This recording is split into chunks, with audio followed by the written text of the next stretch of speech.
Okay, so Scotland played Tonga in Nice. This is the last match to take place in Nice in this World Cup. They've won 45-17. It was 24-10 at half-time. So a comfortable win in the end.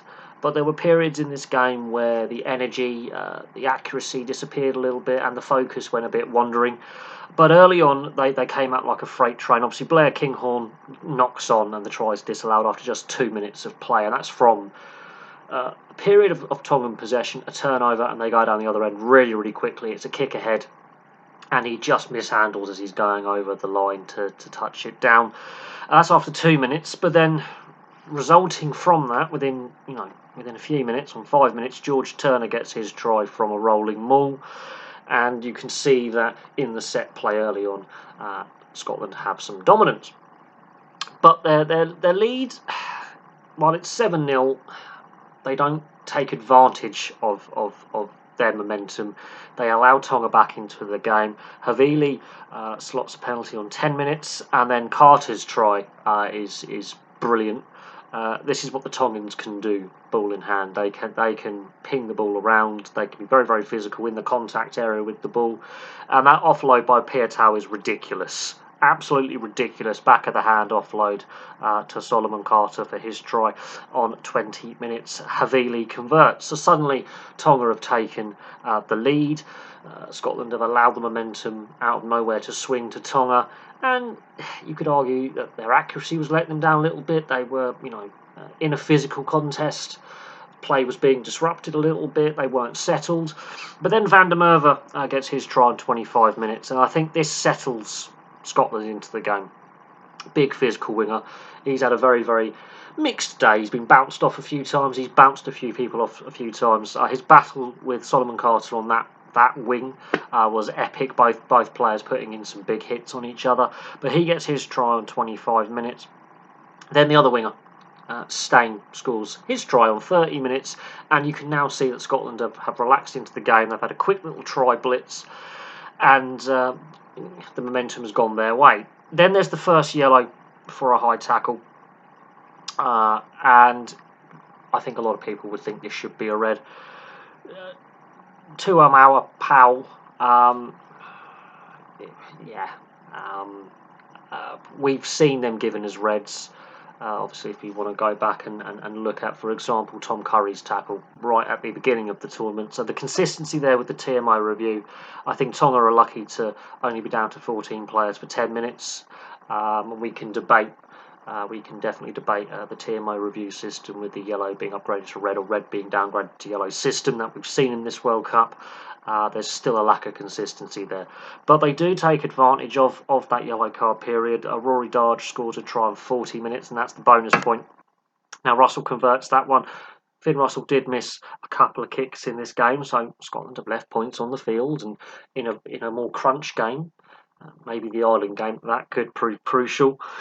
But they take advantage of the yellow card. Now we could, as I say, debate if that should remain should have remained a yellow or should have been upgraded to a red.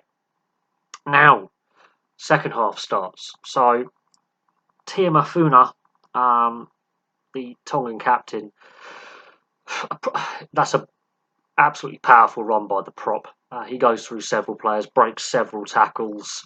And that's on 44 minutes. So Scotland, while they're comfortably ahead at half-time, 24-10, that completely unsettles the Scots a little bit.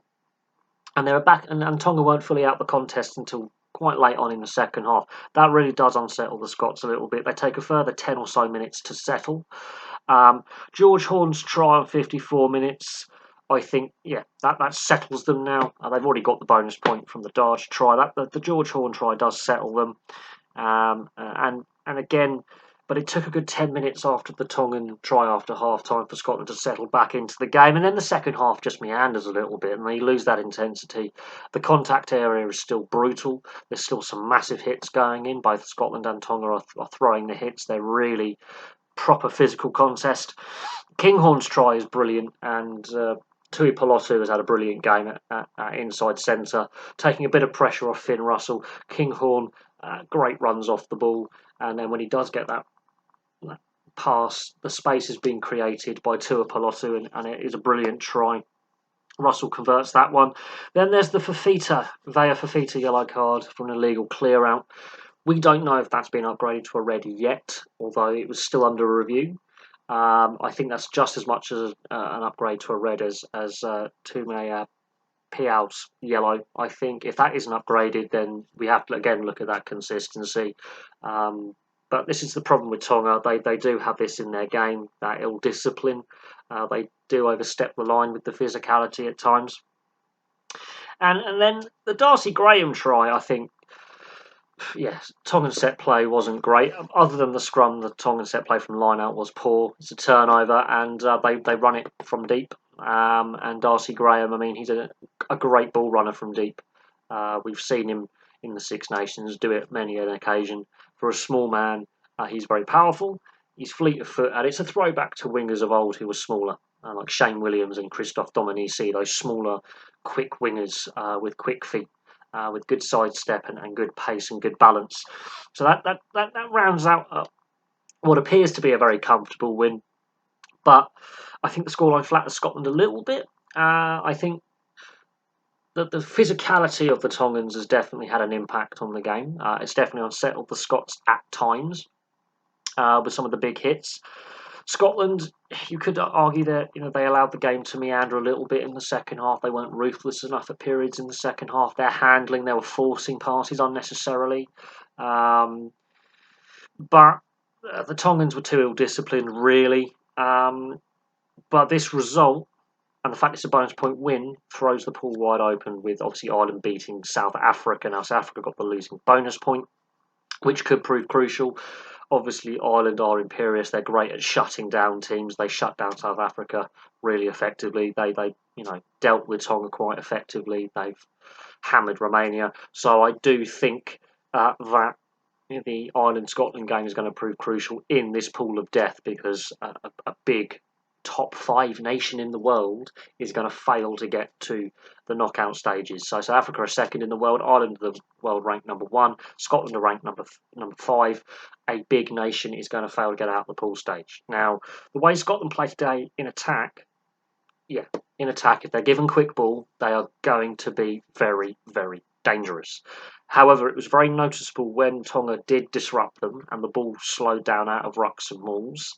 They looked a little bit lost in attack and a little bit one-up runners, taking the ball static and making it easier for the defence to then make another dominant tackle, slow the next ruck down, and then they're relying on a knock-on or a penalty to reset the play, so to speak. Now, Scotland were great at the breakdown as well when they were on the defence, but if Scottish ball slows down, they seem to look a little bit lost in attack.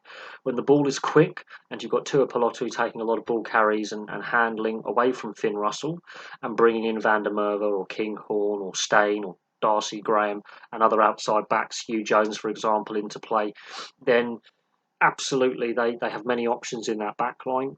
They have some devastating ball runners. They've also got some pretty good ball runners in the forward pack in the loose as well, but it is all heavily reliant on quick ball from ruck or maul and quick distribution.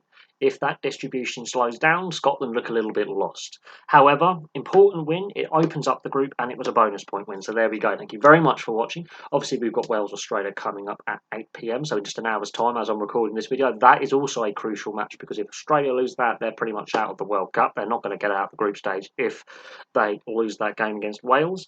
But for now, it is goodbye from me. Please place your thoughts in the comment section below, and I will have some more content for you very, very soon.